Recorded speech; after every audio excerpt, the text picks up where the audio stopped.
All right, hello, good afternoon, and welcome to the weather update. It's 4 p.m. on December 14th, 2019, and we're going to take a look at these rainfall reports. And this was as of 7:24 a.m. this morning, these rainfall reports. And you could see, just as I expected, we were over 2 inches because a lot of the models were saying we were going to be over 2 inches, and you could see that when you were looking at the radar. Any, seasoned meteorologist would, you know, even somebody who's not a meteorologist would understand what's going on. We start off with Connecticut. We'll take a brief look at Connecticut because they got pounded again too.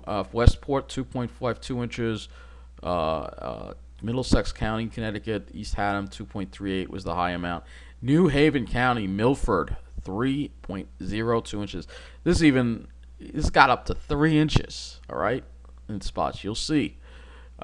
East Haven, 2.63 inches of rain. This is a ton of rain. All right, I'm not going to go over every single area here. Northwest New Jersey didn't get hit quite as bad, 1.5 inches there. But now we'll look at the city. Sheepshead Bay, 2.37 inches. Brooklyn, 1.53 inches. Manhattan Beach, 1.28 inches. And then we go into Nassau County, folks. Yes. Woodbury, which happens to be where News 12 is headquartered. That's where the studios are. 3.44 inches of rain. Muttontown, 3.01 inches of rain. Carl Place, 2.93 inches of rain. Great Neck, 2.80 inches of rain. I don't think I see Mineola on here. South Shore got a little less. Merrick, 1.46. Massapequa, 1.43. So a little less there. Well, a lot less there. New York City, Central Park, 1.93 inches. Queens County, Belrose, 2.99 inches. JFK Airport, 2.72 inches. Jackson Heights, 2.18 inches. LaGuardia, 2.05 inches. And I'm bringing this up because I said there'd be at least 2 inches of rain. All right. While Miss Samantha Augeri was saying we're going to see only between 1 and 2 inches of rain, she wasn't making a big deal about it. I know some people are upset. Why are you picking on her so much? Because she's extremely inexperienced. She lacks the experience, and she's wrong. She's not a very good weather forecaster. All right, and I think because she just lacks the experience.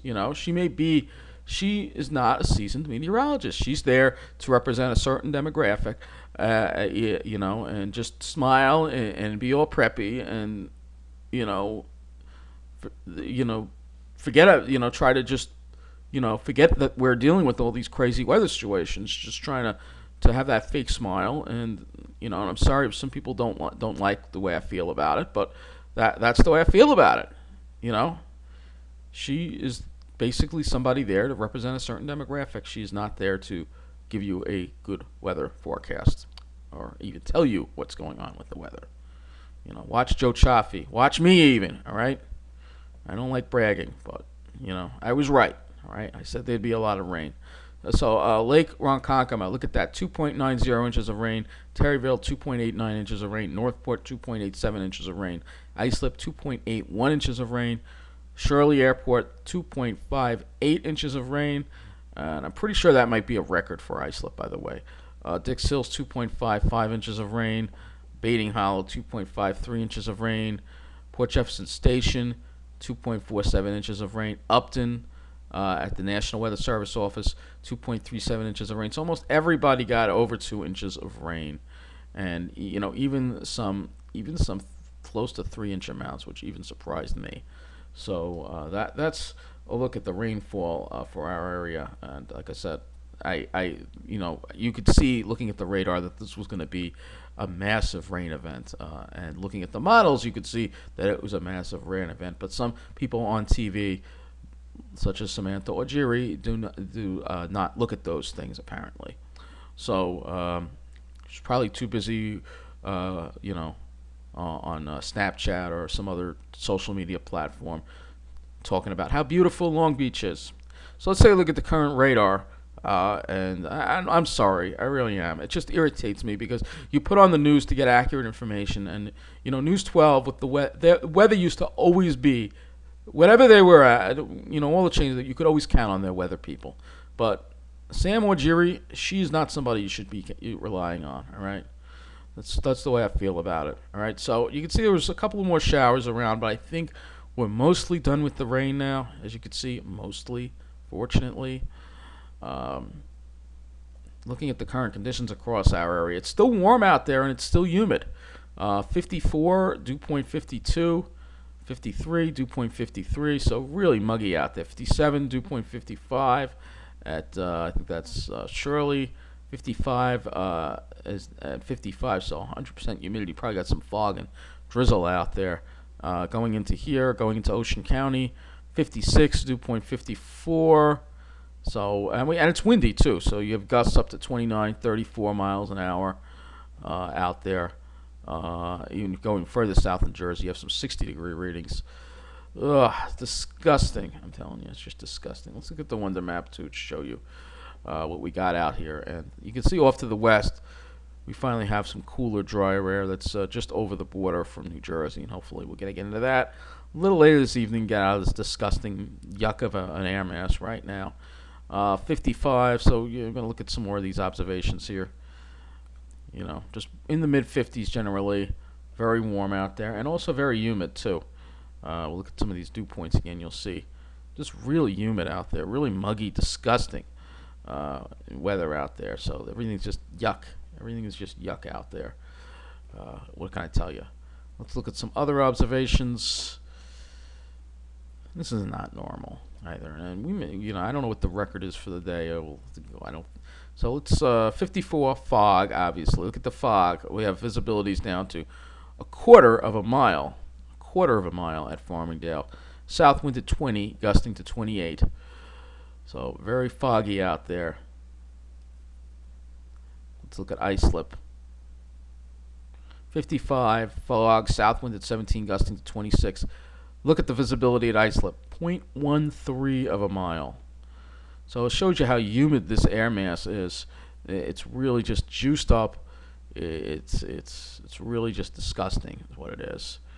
And you can also look at Atlantic City and New Jersey. I'm surprised there's no dense fog advisory in effect for it. 54 southwest at 13, gusting to 25 at Atlantic City Airport. Which I wanted to look at those buoys. All right. As far as we don't have a dense fog advisory in effect.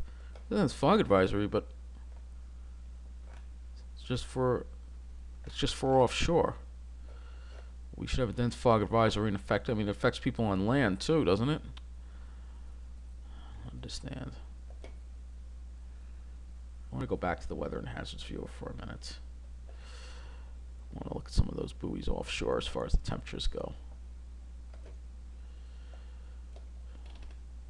This is we're dealing with things that just never dealt with before.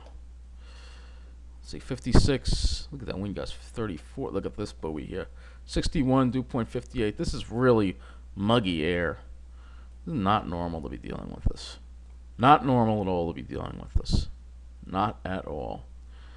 Not at all. All right. Well, we're gonna take a quick look at the models here. And see, this is the storm obviously pulling away. We're going to have this high try to build in, but then another storm system comes. And it may start off as a little mixed precipitation. This is for Tuesday now. And then rain for mostly our area, but there could be some icing just to our north. And that moves away, and then we have some cold air moving in Wednesday into Thursday. And then we have the next system. And this right now gets suppressed. This is quite a system, though. Look at this thing. Again, just really, this almost looks like a tropical system. This is for a week from this Sunday, so this is a ways away. But look at that. Right now, it gets suppressed to the south. Fortunately, now this could be a snowstorm. Or should I say a snow hurricane? But that is something we're going to have to watch. That's a general look at the models. I don't want to get too specific into it. So we'll do that in another weather update. This is mainly about the rain event that we've had. So let's see what kind of relief can we get from these temperatures. Let's see. It's really humid out there. So as far as the temperatures go, so this is the humidity. It did it, I think, a little bit. So it cools off, fortunately, later tonight. Tomorrow we have a windy day, and that's the other thing we're going to have to deal with is the wind too. Yes, I have to talk about that too. So it will be back to average tomorrow, basically, and then for Monday, gets a little. We still have that cold air kind of coming in, and then there's that storm system there, and look at that warm air just to our south. So very tight temperature gradient there on Tuesday, and then Wednesday the cold air comes in. We're down in the mid 30s. Thursday, got really nice and cold air coming in there, and it kind of sticks around. So that's good. That's what we want to see. Instead of this disgusting, yucky, abnormal air that we're not supposed to be seeing. You know, you want to get into the Christmas spirit, and it's like you have May weather, April, May weather out there. It's hard to do that. So here we go. We're gonna have that strong wind for later on tomorrow. You can see very windy tomorrow, as you can see. So the dew points come way down, fortunately. And again, you can see that gradient on Tuesday. Look at that. That's one hell of a gradient there. And then we see more. Look at that nice dry air. Thursday could be really beautiful. So let's look at the sky conditions. Let's see if we can clear this out. Will we get rid of these clouds and maybe and fog out there and maybe get some clear skies? Let's see. Tomorrow, yeah, probably won't be a clear day according to the GFS, but we'll have to see. Maybe we'll get some sun and then the clouds stream in on Monday. I'm not going beyond that because I'll be doing another weather update for you probably Monday or Sunday night. There's just so much going on with the weather right now. So here's the NAM. Maybe it's a little better as far as the sky goes tomorrow. Develops a lot of clouds over us, unfortunately. There's going to be a lot of instability. So we'll have to see. Probably not a clear day tomorrow. All right, so let's go and let's put this back to this. Look at the winds, because the wind is the next worry, and I got to go and look at windy, too, for that. So let's see. We got some strong winds tomorrow. Looks like the worst of them are offshore, according to the NAM. But again, this doesn't do gusts, so that's why I like using windy.com, because I think windy.com is a little more accurate when it comes to that. It's windy right now out there, so this is what it looks like right now. These are sustained winds. Sustained winds in the 15s to near 20. But when we go into tomorrow, though, the winds are going to pick up, I think, and they're going to come out from the west now. We're going to have sustained winds at 15, 20. All right, well, the east end could get a look at this. The east end could get some bad stuff. Let's go look at the dew points. I mean, not the dew points, wind gusts. So here we are, getting those wind gusts in the mid-30s. Go to 10 p.m. See the wind start swinging around to the west. Wind gusts in the mid-30s. Be windy. I don't think it'll be damaging wind. It'll just be very windy out there. So you'll make it feel a little colder than it normally is. But yeah, these wind gusts obviously will give us, so it'll be in the 40s, but it'll probably feel like the 30s tomorrow with that wind and a lot of clouds developing. So I think that will be it as far as we'll look at that. And that's it. So that will wrap up this weather update. I'll have another one for you tomorrow. Obviously, just a crazy December that we're dealing with here, and I'll keep you posted on the latest. Take care, and thank you for watching.